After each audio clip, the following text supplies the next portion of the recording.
Estamos começando mais um Pele em Foco, o programa que fala da sua pele, da sua saúde e da sua autoestima.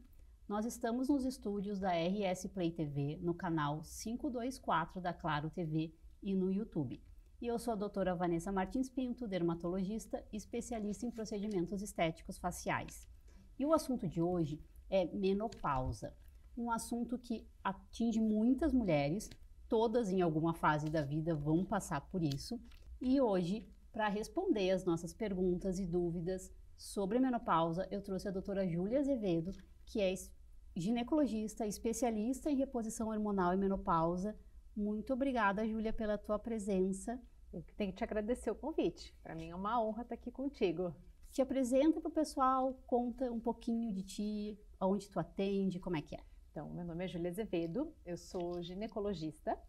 Eu fiz minha formação inteira na URGS, Hospital de Clínicas, aqui de Porto Alegre.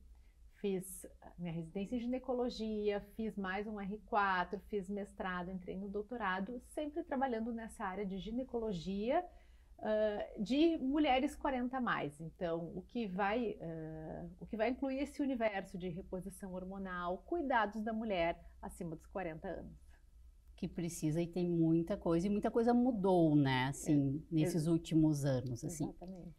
Assim, Júlia, quais são as principais mudanças hormonais nessa mulher 40 a mais? E como elas acabam afetando a saúde da mulher no geral? Quando a gente vai falar da mudança hormonal mais importante nessa fase, é a flutuação seguida pela queda progressiva dos níveis de estrogênio. E a gente sabe hoje que o estrogênio é muito provavelmente o principal hormônio feminino. E no momento em que ele sai da jogada, surgem uma série de sintomas, como é o caso dos calorões, das mudanças de humor, a névoa mental que a gente tanto fala, mas também essa queda do estrogênio vai trazer algumas mudanças no nosso corpo e na nossa pele. A gente tem queda de colágeno, diminui a nossa quantidade de musculatura, diminui a quantidade de osso. Eu gosto de dizer que o corpo inteiro sente essa mudança hormonal. E a partir mais ou menos assim, de que idade tu começa a notar esses sintomas, assim? Porque muito se fala da menopausa 50 anos, mas a gente sabe que o climatério começa muito antes. Quando que a mulher pode começar a se atentar de que alguma coisa está acontecendo, de que algo está mudando? Sim, Vanessa, isso é muito variável. Em média, a gente fala que as mulheres vão ter a sua última menstruação, então a sua menopausa, dos 45 aos 55 anos, pelo menos a grande maioria, sendo que a maioria vai ser ali por volta dos 50, 51 anos de idade. Hoje a gente sabe que, em média, as mulheres começam sintomas 4 anos antes, mas algumas vão ter sintomas, às vezes, 10 anos antes da menopausa. Então, não raro a gente vê uma mulher ali nos seus 40, 41, 42, já com sintomas desse climatério que está iniciando. E tem, assim, algum sintoma que é mais comum, que seja o primeiro na maioria das mulheres?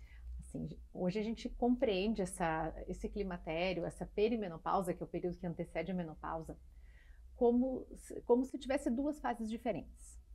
A fase mais inicial, as mulheres não têm exatamente uma falta de hormônio. Então, aqueles sintomas típicos, como calorões, ressecamento vaginal, perda de massa óssea, não são muito típicas do início da transição. Até podem acontecer, mas geralmente não.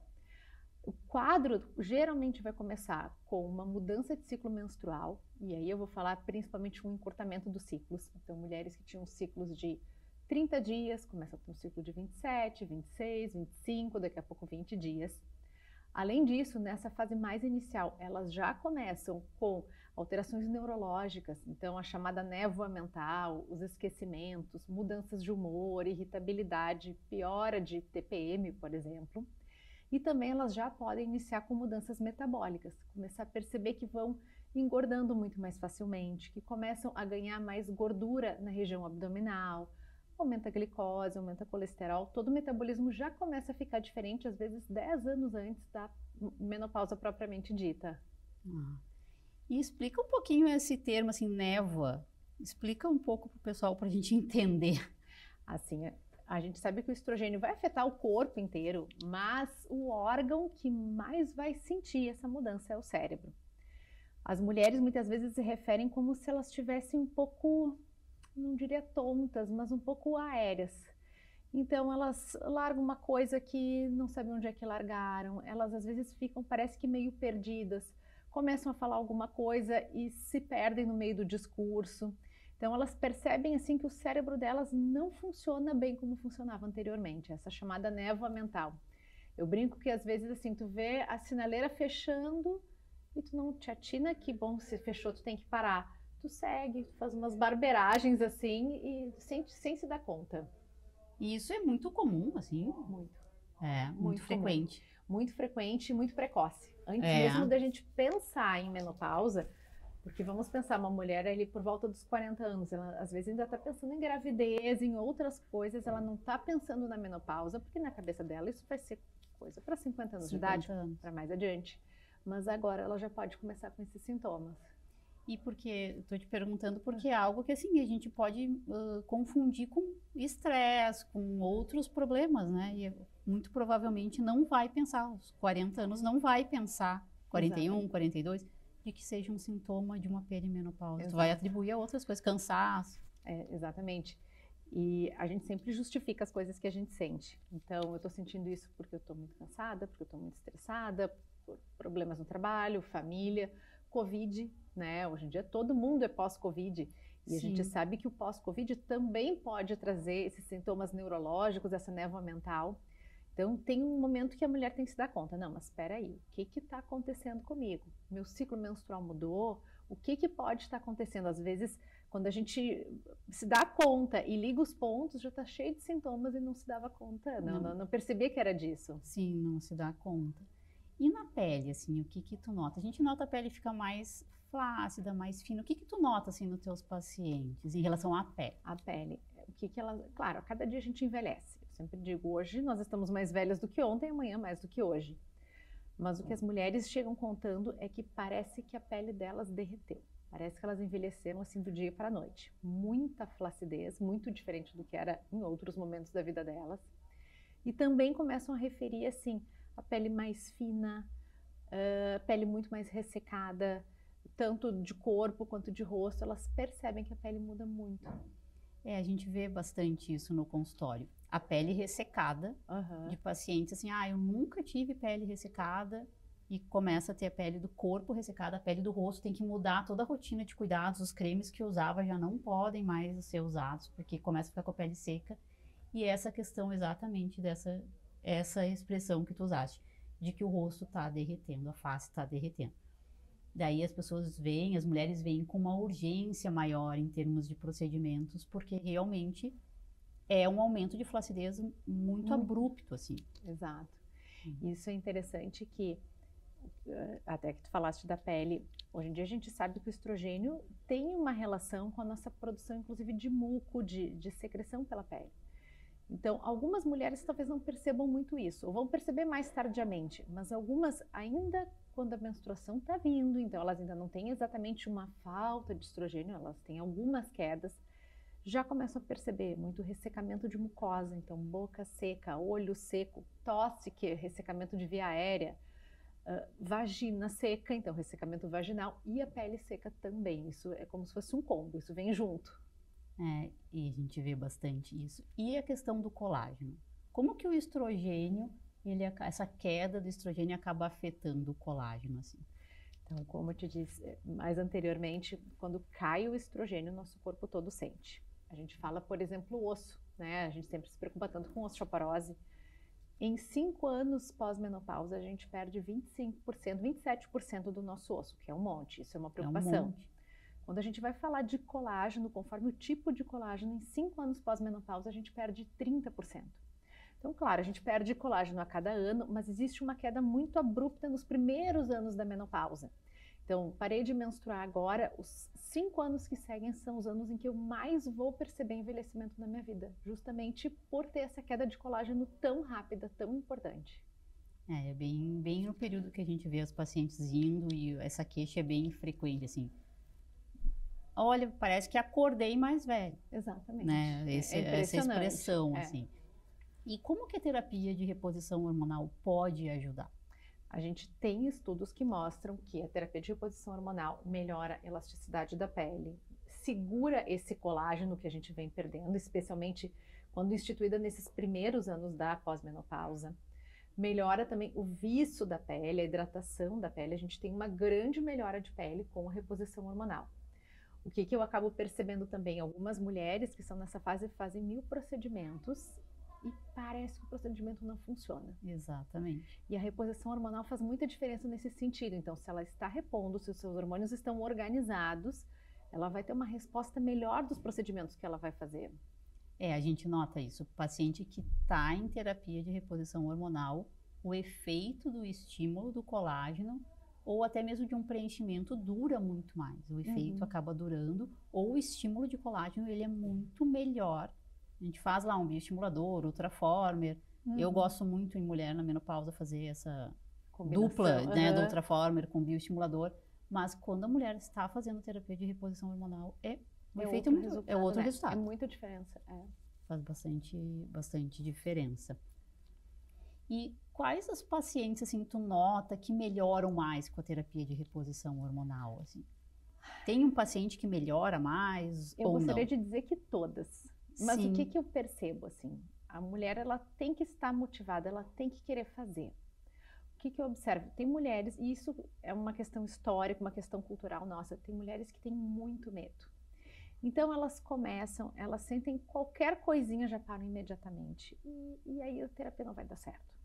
Agora tem outras que chegam motivadas, porque elas estão convencidas de que os benefícios superam muito todo e qualquer risco possível.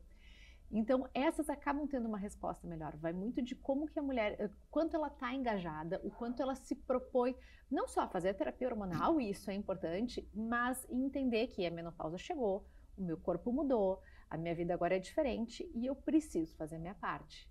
Isso vai incluir, sim, a reposição hormonal, o tratamento, mas levar a sério a alimentação, levar a sério a atividade física, levar a sério o sono.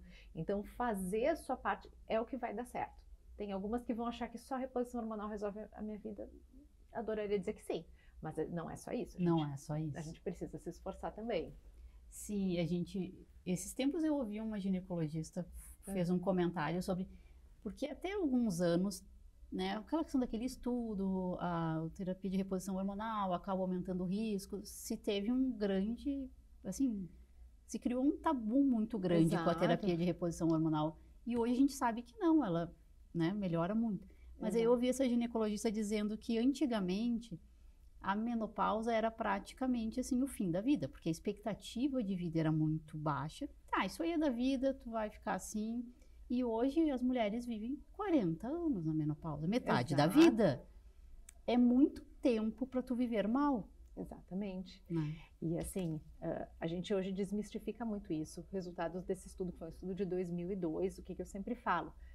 Esse estudo mostrava uma determinada combinação de reposição hormonal, que é um tipo de tratamento que a gente não usa mais. Hoje em dia os tratamentos evoluíram muito, mas um aumento de risco de câncer de mama de 8 casos a mais a cada 10.000 mulheres. Então não dá nem uma em 1000, né? Hoje em dia as fórmulas avançaram, hoje em dia a gente entende isso de uma forma diferente, cada vez mais se fala. A reposição hormonal é extremamente segura para a imensa maioria das mulheres. E os benefícios que vão trazer vão ser inúmeros, e bem o que tu falaste. Antes eu tinha uma mulher que entrava na menopausa com 50 anos, a expectativa de vida dela era 60. Então, eu lembro assim da minha avó, ela nessa idade já era uma senhorinha, já era uma velhinha. É diferente do que hoje uma mulher de 45, 50 anos que está na metade da sua vida, às vezes no auge da sua profissão e que tem muito ainda o que fazer. Então a vida dela não está acabando naquele momento. Ela precisa também, ela precisa dar conta do recado de todas as atribuições que ela tem nesse momento de vida. E criou-se esse tabu muito grande em relação, né, à terapia de reposição hormonal. E parece que isso não se desfaz. Assim, a gente conversa com alguns pacientes, não, terapia de reposição hormonal, eu tenho medo. Quem que não pode fazer terapia de reposição hormonal? Eu sei que não existe regra, mas assim, na maioria, assim, qual paciente é contraindicada, assim, ela fazer a terapia de reposição? Contraindicação absoluta, mulheres que já tiveram câncer de mama. E por que isso? Porque a gente tem um estudo lá de 2001, 2002, que mostrava um possível aumento de recidiva local do câncer de mama, Outros estudos, são estudos pequenos, tá? Não são estudos muito grandes, mas outros estudos não mostraram nenhum risco associado. Mas o que que se entende? Como a gente não tem uma segurança para dizer que vai ser seguro em mulheres que já tiveram câncer de mama, a gente contraindica por isso. Hoje em dia as formulações melhoraram muito, hoje em dia a gente defende muito o uso dos transdérmicos, que não aumentam o risco tromboembólico, então do ponto de vista cardiovascular são muito mais seguros. Então, na verdade, as contraindicações absolutas são pouquíssimas. Uma mulher com uma doença hepática descompensada, daqui a pouco num contexto de uma cirrose, alguma situação assim, a mulher que teve câncer de mama, enfim, são mulheres com doenças muito específicas. A imensa maioria das mulheres pode e deve fazer o tratamento. Pois é, assim, quais são os benefícios da terapia de reposição hormonal? A gente sabe da pele, mas outras coisas, assim, risco cardiovascular, diminui, não diminui. Quais são os benefícios, assim, gerais? Então, primeiro benefício, melhora de qualidade de vida. Então, a gente não ter calorões, dormir bem à noite, melhora dos sintomas de maneira geral. Então, estou falando desde os sintomas cerebrais, por exemplo, os sintomas da pele, né? Então, o corpo inteiro sente, a reposição hormonal é o tratamento que vai melhorar esses sintomas.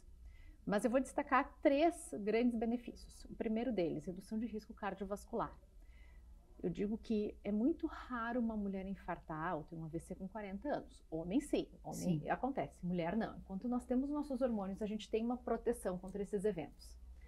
Sai o hormônio da jogada, em 2 anos nós temos o mesmo risco de infarto de um homem da nossa idade. Então, eu brinco, a gente vira homem do ponto de vista cardíaco em apenas 2 anos pós-menopausa. Aos 70 anos, as mulheres infartam mais do que os homens. E a gente sabe que doenças cardiovasculares são a principal causa de mortes no mundo. Então, a gente diminuir risco cardiovascular, sem dúvida, é o maior benefício. E a gente vai ter esse benefício se a gente começa dentro da janela terapêutica, que é iniciar ou antes de parar a menstruação ou até 10 anos da chegada da menopausa. Além disso, a gente precisa falar também em redução de perda óssea, né, e prevenção de osteopenia e de osteoporose. E o que mais recentemente nós temos falado também é em prevenção de Alzheimer. Essa relação não é ainda totalmente esclarecida, mas o que os estudos mostram é que se a gente começa uma reposição hormonal e se institui essa reposição mais precocemente, a gente tem uma redução de risco de Alzheimer lá na frente. Nossa, isso é muito importante. E esse início, assim, para a questão do Alzheimer, se começar depois da menopausa instituída, assim, tem benefício ou tu tem que começar mais cedo? Como que é? Muito provavelmente para o Alzheimer a gente tem uma janela muito mais estreita do que a janela cardiovascular. Quando eu vou falar em cardiovascular, seria começar antes ou até 10 anos da menopausa. Então, eu posso começar com 3, 4, 5 anos da menopausa. Quando eu estou falando em prevenção de Alzheimer, é provável que essa janela seja de até 5 anos. Então, eu posso começar naquela menopausa que recém se instalou ou posso até começar antes, isso não seria problema. Ai, muito bom, e imagina, é um benefício, né? Muito que também grande. não é muito falado e muito difundido, né? Exato, muito pouco se fala, né? E o Alzheimer tem sido tão prevalente, assim. E é o medo que a gente tem, né? Exatamente. O medo que a gente tem, hoje em dia, a medicina já evolui muito, hoje em dia a gente sabe que vai viver muito, mas a gente vai viver como? Então, a gente tem que pensar no que está por vir, como que vai ser a minha velhice, como que eu vou chegar lá, o que eu posso fazer para chegar bem. Isso é muito importante. E assim, hoje praticamente só se usa os transdérmicos, assim, ou existe algum outro tipo de hormônio que é usado? Como que é? A gente pode usar reposição hormonal tanto por via... Falando de estrogênio, que é o principal hormônio feminino. O estrogênio a gente pode usar por via oral. Ainda hoje é mais vendido oral do que transdérmico. Até para nossa surpresa, a gente tem uma grande simpatia pelos transdérmicos, justamente por não aumentarem risco de eventos tromboembólicos. Então, essa é a maior diferença, o que faz com que a gente tenha um amor especial pelos transdérmicos. Mas a reposição pode ser feita por via oral, caso a mulher não tenha fatores de risco maiores para eventos tromboembólicos. Mas a gente gosta muito do transdérmico, que hoje no Brasil a gente tem 3 apresentações, que são os géis, os adesivos e o spray transdérmico também, que a gente usa na pele. Mulheres com útero, que nunca tiraram útero, que é a realidade da imensa maioria, se se eu vou usar um estrogênio, eu preciso também garantir proteção do útero dessa mulher com algum tipo de progesterona, seja ela natural ou sintética. E aí eu vou decidir o que eu vou fazer. Então eu posso, por exemplo, colocar um DIU com progesterona, um DIU Mirena, que vai garantir essa proteção endometrial e ainda vai me oferecer contracepção.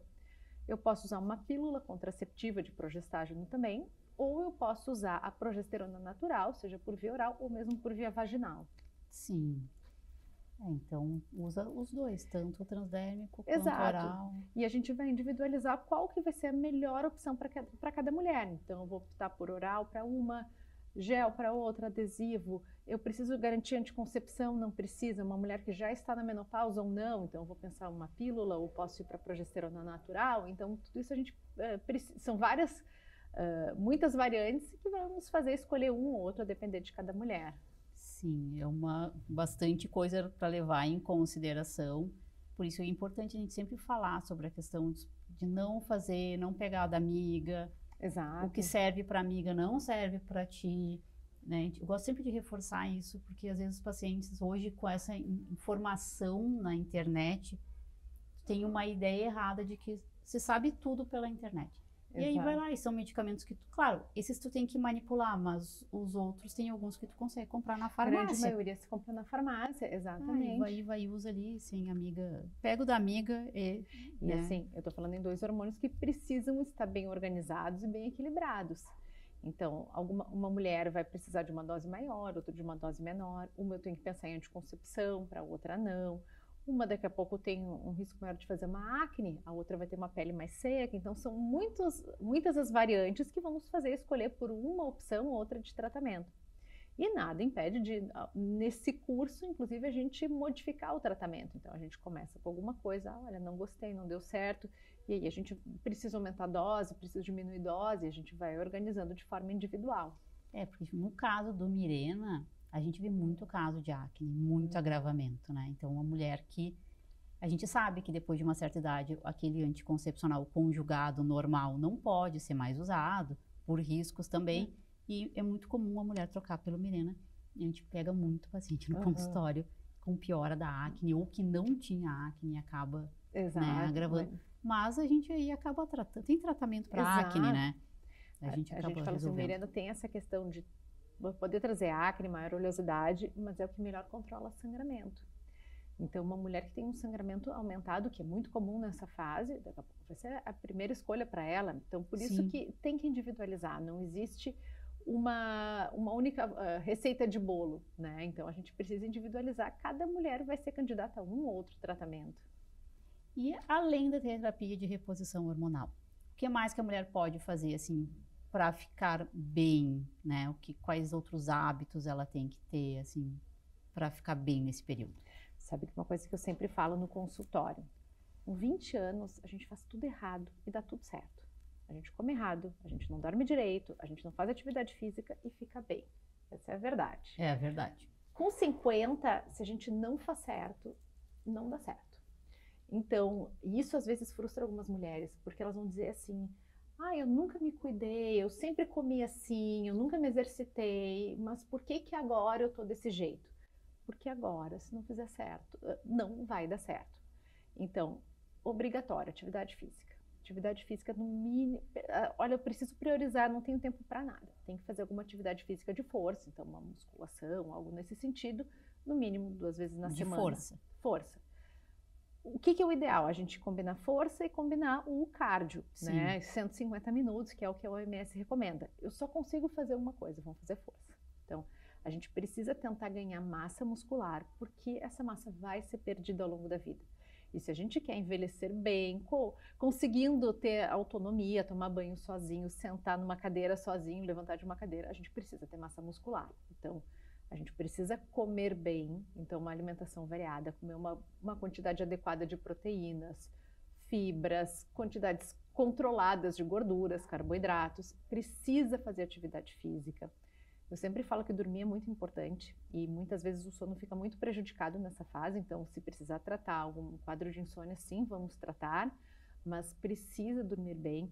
Eu digo assim, aquilo que a gente sabe que tem que fazer nesse momento precisa ser feito. E faz muita diferença ter bons hábitos nessa fase. É, exatamente, né? O que fica bom aos 20, a gente faz tudo errado, pega sol, não acontece nada, dieta também não tem problema. Quando a gente vai chegando depois dos 40, isso tudo, essa conta começa a não fechar mais. A conta chega. E a conta chega, né? Do que a gente veio fazendo errado. Mas o que eu acho que é importante a gente deixar, assim, né? Para as mulheres que estão nos vendo, que tem como ficar bem. Exatamente. Tem tratamento, não tem o porquê sofrer. E eu acho que o importante desse programa é exatamente as mulheres entenderem que tem tratamento, ela pode ficar bem. São muitos anos de vida ainda que ela vai continuar na menopausa. E tem, inclusive, essa questão do risco cardiovascular, do Alzheimer, que é tão pouco difundido, né? Se bate muito na questão do câncer, mas não se fala tanto de outras coisas. E isso é muito importante. E sabe que eu falo assim, tem mulheres que têm muito medo de tratar, mas não tem medo de não tratar? Então, a gente tem que botar isso na balança. Qual é o... eu não tratar, o que isso vai me trazer? Então, a gente precisa individualizar isso. Não existe uma resposta certa para todas, mas a gente abrir a cabeça. Então, o tratamento é seguro para a imensa maioria das mulheres. Então, sim, existe uma saída. A gente pode ficar bem, tem como tratar, melhorar a qualidade de vida. E, claro, aqui a gente tem que bater também na tecla de bons hábitos. Aquilo que já deu certo na vida agora não dá mais, então precisa comer bem, precisa fazer atividade física, precisa dormir, precisa fazer a sua parte também. Sim. Muito obrigada, Julia. Eu acho que essa conversa ajudou muito, esclareceu muita coisa. Fala pro pessoal aonde o pessoal pode te encontrar. Eu sei que tu também tem um podcast, dá tuas redes sociais. Exato. Eu uso muito o Instagram, sou muito ativa no Instagram, tá? O meu @, é @DRA Julia Azevedo. Eu atendo hoje no consultório, meu consultório é na Cristóvão, quase na frente do Hospital Militar. Que bom, então quem quiser, né, consultar contigo, consegue ir lá pelo Instagram. Exato. E quem quiser me encontrar, eu estou no Instagram, doutora.vanessa_martins_pinto. Vai ser um prazer conversar com você. Se ficar alguma dúvida ou se tiver algum assunto que queira ver em algum programa, entre em contato, que vai ser um prazer receber vocês e falar com vocês. Até a semana que vem.